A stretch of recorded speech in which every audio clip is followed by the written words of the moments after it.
Hello students, कैसे हो आप।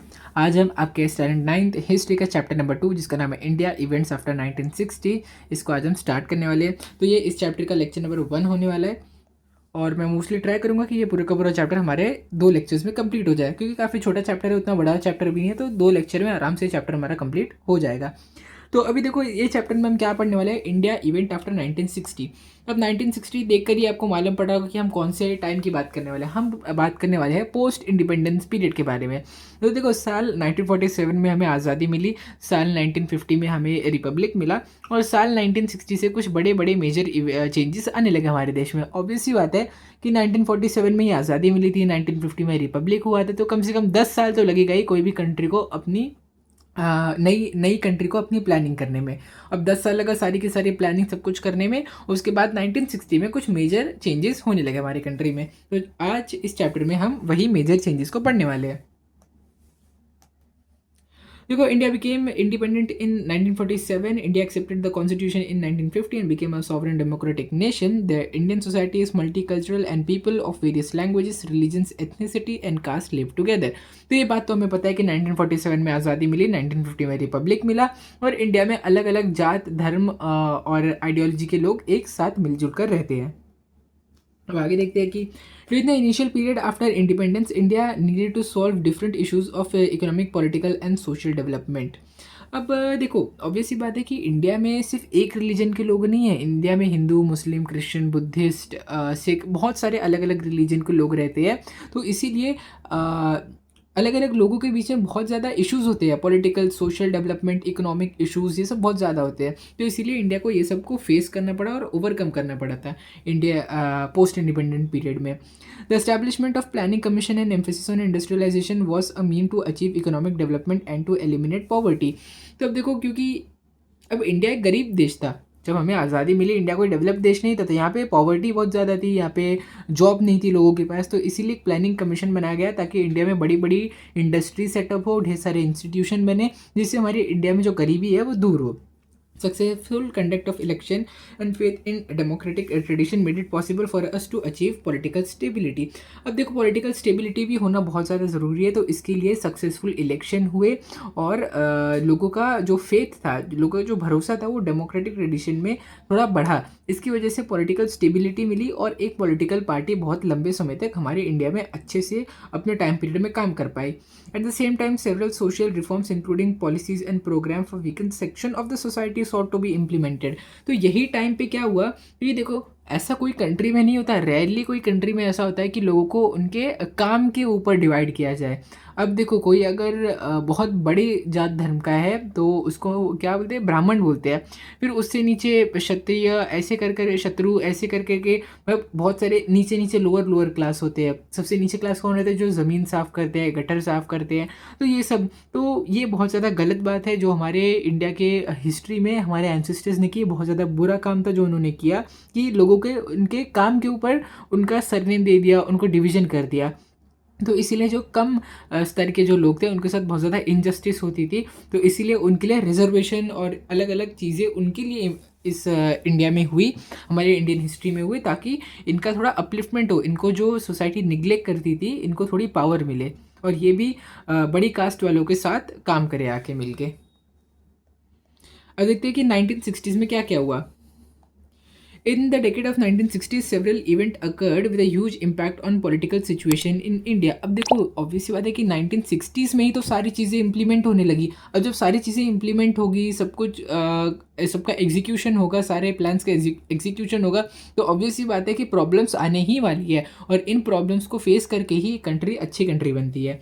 अब देखते हो कौन सी प्रॉब्लम है। The region of Goa, Diu and Daman were freed from the Portuguese rule and became part of the Indian federation. तो अगर आपने ज्योग्राफी मुझसे पढ़ा होगा, तो मैंने आपको जब ज्योग्राफी का चैप्टर नंबर 2 पढ़ाया था, तो उसके लास्ट लेक्चर में मैं आपके मतलब उस चैप्टर के लास्ट में आपसे पूछा गया था कि ब्राज़ील में पोर्चुगीज़ राज करती थी और पोर्चुगीज़ इंडिया के कौन से पार्ट को कंट्रोल करती थी। तो वो आपसे उसका आंसर था गोवा, दीव और दमन। और फिर क्या पूछा गया था कि ये पार्ट कब पोर्चुगीज़ से फ्री हुआ। तो वो पार्ट फ्री हुआ था साल 1961 में, है ना। तो ये 1960s का पार्ट ही हो जाएगा ना। तो यहाँ पे वही दिया गया कि साल 1960s में गोवा, दीव और दमन जो है वो पोर्चुगीज़ के रूल से फ्री हो गया था। The tension between India and China on the northern border, which had been rising since 1950, culminated in the War of 1962 between the two countries. अब देखो साल 1950 से ही इंडिया और चाइना के बॉर्डर में बहुत ज़्यादा टेंशन रहता था. चाइना बोलता था ये मेरा पार्ट है, इंडिया का जो पार्ट था ना, चाइना बोलता था ये मेरा पार्ट है, लेकिन इंडिया बोलता था नहीं ये इंडिया पहले से हमारे इंडिया का पार्ट है, हम इस पार्ट को नहीं देंगे. लेकिन चाइना फोर्स करते रहता था इंडिया को कि ये मेरा है, ये मेरा है, ये मेरा है, ऐसे बोलते रहता था. और लास्ट में 1962 में हम दोनों कंट्रीज़ के बीच में वॉर हुई थी. अब ये वॉर कहाँ हुई थी? McMahon line. ऑब्वियस सी बात है, देखो साल 1962 में हम उतने ज़्यादा ये कैपेबल नहीं थे, क्योंकि हम एक डेवलपिंग नेशन थे वो टाइम पे, एक नए नए नेशन थे जो फ्री हुए थे. तो वो टाइम पे हमारे पास उतनी पावर नहीं थी, तो इसलिए ये 1962 की वॉर चाइना जीत गई थी. लेकिन आज अगर चाइना हमसे एक वॉर करे तो हम भी उसे एक बहुत खतरनाक टक्कर दे सकते हैं, क्योंकि अब इंडिया भी एक बहुत ज़्यादा डेवलप कंट्री बन चुकी है, मतलब डेवलपिंग नेशन में बहुत ज़्यादा हाई लेवल पे पहुंच चुकी है. After India became independent, prime minister Pandit Jawaharlal Nehru led the country. अब देखो आपको तो ये पता ही होगा ना कि इंडिया के फर्स्ट प्राइम मिनिस्टर कौन थे? वो थे Pandit Jawaharlal Nehru. He was the architect of India's foreign policy. अब देखो ये इतने ज़्यादा पढ़े लिखे नेता थे कि इंडिया की फॉरेन पॉलिसी भी इन्होंने बनाई है. ये ऐसे कोई मतलब अनपढ़ गवार नेता नहीं थे, ये बहुत ज़्यादा अच्छे और पढ़े लिखे नेता थे जिन्होंने इंडिया के फॉरेन पॉलिसी को बनाया. His contribution to social and economic development of India is significant. अब देखो हिस्ट्री वो बताती है जो एक आदमी करके गुजर गया. हिस्ट्री में बहुत ज़्यादा इंपॉर्टेंट होता है कि कोई भी तरीके से बायसनेस नहीं होनी चाहिए, तो इसीलिए यहाँ पे बोला गया कि ये सोशल और इकोनॉमिक डेवलपमेंट में इंडिया में एक बहुत ज़्यादा सिग्निफिकेंट रोल प्ले किया है. क्योंकि ऑब्वियसली बात है, ये जो थे पंडित जवाहरलाल नेहरू, ये खुद ही इतने कैपेबल थे कि इन्होंने इंडिया की फॉरेन पॉलिसी बनाई थी, तो ऑब्वियसली बात है इनका डेवलपमेंट में रोल होगा. अब देखो पंडित जवाहरलाल नेहरू कब मरे थे? साल 1964 में. फिर उनके बाद लाल बहादुर शास्त्री जी आ गए थे और इंडिया के नेक्स्ट प्राइम मिनिस्टर बन गए. अब इनके टाइम पे क्या हुआ कि इंडिया पाकिस्तान में एक वॉर हो गई. कहाँ पर? कश्मीर इशू. अब देखो जैसे चाइना इंडिया को परेशान करके रखे रहता है कि मेरा पार्ट है मेरा पार्ट है, वैसे पाकिस्तान भी इंडिया को बहुत ज़्यादा परेशान करता था कि कश्मीर उसका है, कश्मीर उसका है. अगर आप देखोगे ना तो आज भी चाइना और इंडिया के बीच में टेंशन बने हुए हैं, और पाकिस्तान और इंडिया के बीच में भी टेंशन बने हुए हैं, है ना. आज तक ये टेंशन कभी भी ख़त्म नहीं हुआ है. हमारी आज़ादी को करीब 80 साल होने वाले हैं, लेकिन 80 साल से ये इशू आज भी वैसा ही है, आज तक ये रिजॉल्व नहीं हुआ है ना. तो साल 1965 में इंडिया पाकिस्तान की वॉर हुई थी. The Soviet Russia try to mediate between the two countries. तो वो टाइम पे देखो, अगर आप देखोगे ना, अभी आज के टाइम पे तो रशिया है ना, लेकिन अगर आप साल 1965 की बात कर रहे हो ना, तो ये टाइम पे यूएसएसआर एक नेशन, एक कंबाइंड नेशन था, वो कभी भी टूटा नहीं था. वो यूनाइटेड नेशन, जैसे आज का यूएस है ना, यूनाइटेड कंट्रीज़ वाला, यूनाइटेड स्टेट ऑफ अमेरिका, वैसे ही था यूनाइटेड स्टेट ऑफ रशिया भी था एक टाइम पे. Lal Bahadur Shastri breath is last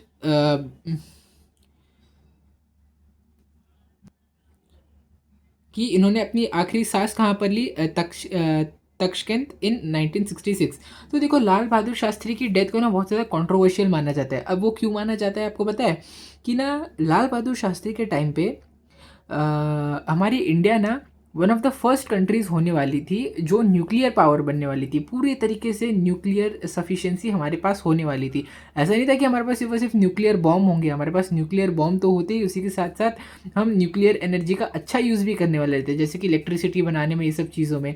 लेकिन ना वो टाइम पे लाल बहादुर शास्त्री जी और उनके साथ हमारे डॉक्टर होमी बाबा, इन दोनों का बहुत ज़्यादा बड़ा रोल था हमारी nuclear energy sufficiency, self sufficiency provide करने में.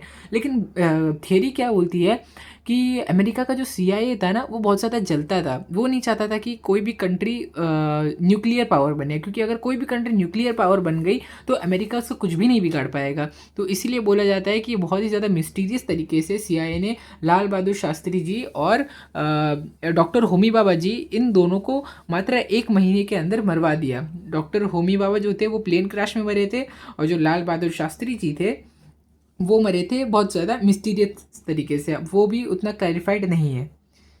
अब लाल बहादुर शास्त्री जी ने ही एक स्लोगन दिया था जिसका नाम था जय जवान जय किसान. तो इसमें ऑब्वियसली बात है, आपने देखा, आपको सुन के ही मालूम पड़ रहा है कि जवान यानी कि सोल्जर्स को यहाँ पे उन्होंने प्रोत्साहित किया था, और फिर उन्होंने किसानों को प्रोत्साहित किया था. अब देखते हैं कि लाल बहादुर शास्त्री जी की जब डेथ हो गई तो कौन आया. जब लाल बहादुर शास्त्री जी की डेथ हो गई तब आए हमारी इंदिरा गांधी. साल 1966 में। Her decision making ability was admirable. अब इनका जो डिसीजन होते थे वो बहुत ज़्यादा स्ट्रेट फॉरवर्ड और डायरेक्ट होते थे।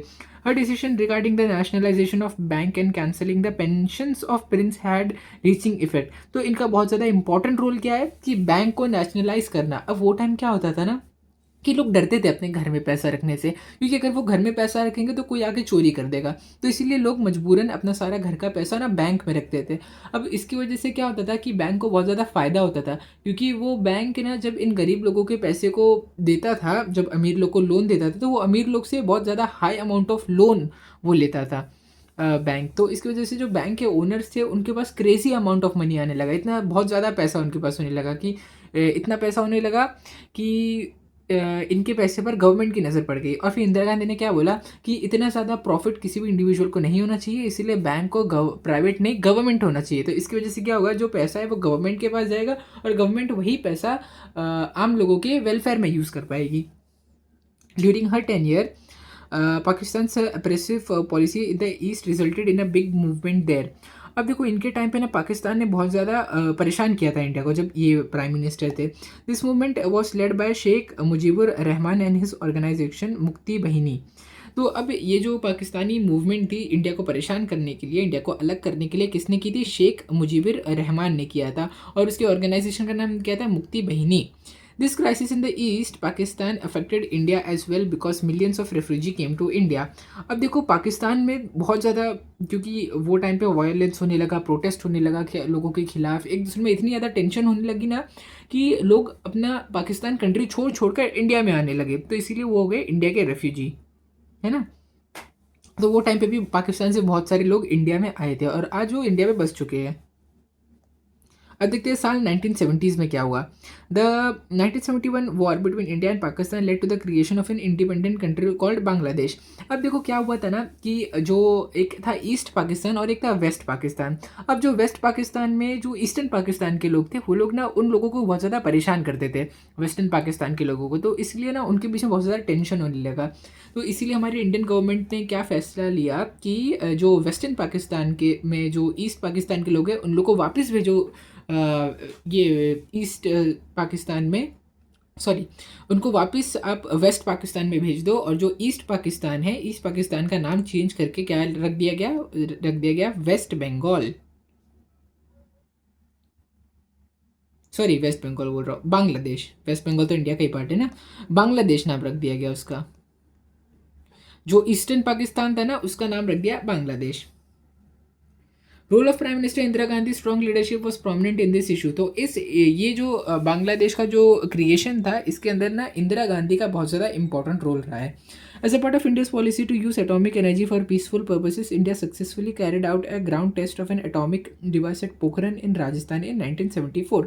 अब देखो इंडिया, देखो न्यूक्लियर एनर्जी खाली न्यूक्लियर बॉम्ब बनाने के लिए यूज़ नहीं होती है। न्यूक्लियर एनर्जी को ना हम इलेक्ट्रिसिटी बनाने के लिए भी बहुत अच्छे से यूज़ कर सकते हैं। तो इंडिया ने क्या बोला कि हम लोग को न्यूक्लियर एनर्जी यूज़ करने के लिए, मतलब न्यूक्लियर एनर्जी के हेल्प से इलेक्ट्रिसिटी बनाने के लिए उन्होंने फर्स्ट एटॉमिक डिवाइस का जो टेस्ट था वो 1974 पोखरन राजस्थान में किया था। In 1975, people of Sikkim voted for joining Indian Republic for Sikkim and became a full-fledged state in the Indian Federation। अब 1975 से पहले जो सिक्किम था ना वो इंडिया का पार्ट नहीं था, लेकिन सिक्किम में जो लोग थे ना उनको ना थोड़ा सपोर्ट चाहिए था अपने डेवलपमेंट के लिए। तो इसीलिए उन लोग ने यूनाइटेडली वोट किया इंडियन रिपब्लिक का पार्ट बनने के लिए, और साल 1975 में इंडिया ने भी उनको एक्सेप्ट कर लिया as a fully fledge Indian state, है ना। आगे देखते हैं अब। During this decade, the government of India declared a national emergency on the basis of constitutional provision relating to emergency। अब देखो ये डेकेड, इसी डेकेड में साल 1970 के दशक में इंडिया ने नेशनल इमरजेंसी नाम की एक इमरजेंसी को की घोषणा कर दी। अब ये टाइम बोलते हैं ना इंडिया की हिस्ट्री का सबसे ज़्यादा डार्क टाइम में से, क्योंकि ये टाइम पे ना लोगों की आवाज़ों को सीधे सीधे दबा दिया गया था, है ना। ये टाइम पे मीडिया को दबा दिया गया था, जो लोग प्रोटेस्ट करते थे उनको दबा दिया गया था, अपोजिशन पार्टी के लोगों को जेल में डाल दिया गया था, कोई भी सरकार के खिलाफ वो टाइम पे बोल नहीं सकता था। तो इसीलिए इसको बहुत ज़्यादा डार्क पीरियड बोला जाता है हमारे इंडियन हिस्ट्री का। During this turbulent period the fundamental right of Indian citizens was suspended. तो ये देखो इंडियन सिटीजन के फंडामेंटल राइट क्या, सरकार के खिलाफ बोलना, उनके खिलाफ आवाज़ उठाना, तो ये सारी चीज़ें जो थी ना उसको सस्पेंड कर दिया गया था। Due to emergency the Indian administration became discipline but the human rights were restricted. तो जब इमरजेंसी की घोषणा की ना, तो जो इंडिया में जो एडमिनिस्ट्रेशन था, जो लोगों को सही से रखने वाला जो एडमिनिस्ट्रेशन था कि लोग सही से रह के काम करें, अपना अच्छे से काम करें, इंडिया के डेवलपमेंट करें, वो तो सुधर गया था, लेकिन जो नॉर्मल लोगों के राइट्स थे वो छीन लिए गए थे। सो इसीलिए the period of national emergency lasted from 1975 to 1977 and after that general elections were conducted. अब देखो 2 साल तक इमरजेंसी थी, यानी कि 2 साल तक लोगों के जो राइट थे उसको पूरा का पूरा एकदम कैंसिल कर दिया गया है ना। तो आप सोच ही सकते हो कि 2 साल तक लोग कैसे अपने उनका घर ही उनको जेल लगता था, ऐसा खतरनाक इमरजेंसी थी। On the backdrop of emergency, many opposition parties came together and formed a party called as the Janata party. Obvious सी बात है, जब गवर्नमेंट ने इतना खतरनाक रूल लाया जिसका नाम था इमरजेंसी, जिससे लोगों को इतनी ज़्यादा परेशानी हुई, तो अपोजिशन ने क्या सोचा कि ये बहुत ज़्यादा अच्छा टाइम है एक गठबंधन में एक बहुत बड़ी पार्टी बनाने का। तो वो टाइम पे सबसे बड़ी पार्टी कांग्रेस थी, और कांग्रेस के अपोजिशन से बहुत सारी पार्टी थी, तो वो सारी पार्टी मिलकर एक पार्टी बनाई जिसका नाम है जनता party.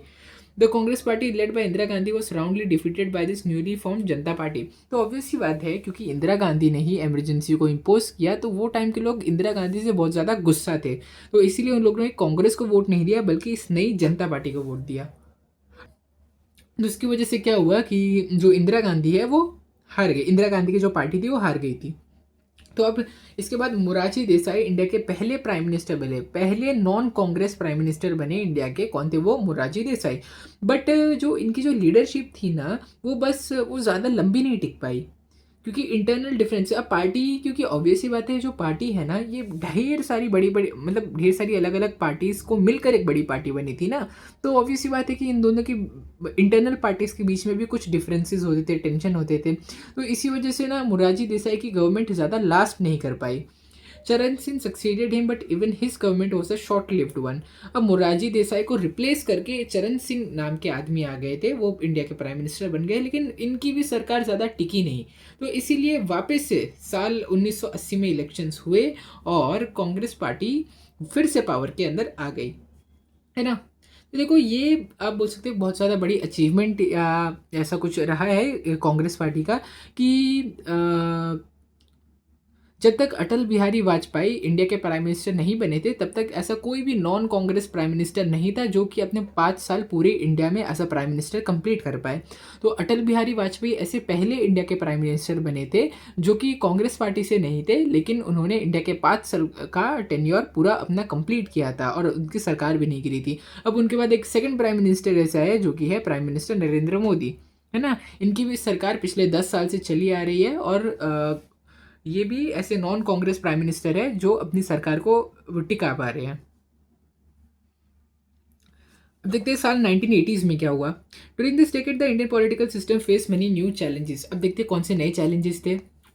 The Sikh in Punjab demanded an independent state of Khalistan and began a movement which went on further to become violent and destructive. अब जो सिख थे पंजाब में, उनको अपना एक अलग स्टेट चाहिए था जिसका नाम है खालिस्तान। अब ये धीरे धीरे प्रोटेस्ट ना वायलेंट और डिस्ट्रक्टिव हो गया, तो ऑब्वियसली बात है, अगर कोई भी प्रोटेस्ट वायलेंट या डिस्ट्रक्टिव हो गया तो उससे लोगों को नुकसान होगा। आज भी अगर आप देखोगे तो कई ऐसे लोग हैं जिनको खालिस्तान डिमांड करते हैं, मतलब वो इंडिया में रह के तो नहीं करते, कि इंडियन लोग एक्सेप्ट कर चुके हैं कि वो इंडिया का पार्ट है, लेकिन कई बाहर के लोग हैं, ऐसा मैं बाहर रहते हैं ऐसे लोग जो खालिस्तान डिमांड कर रहे हैं।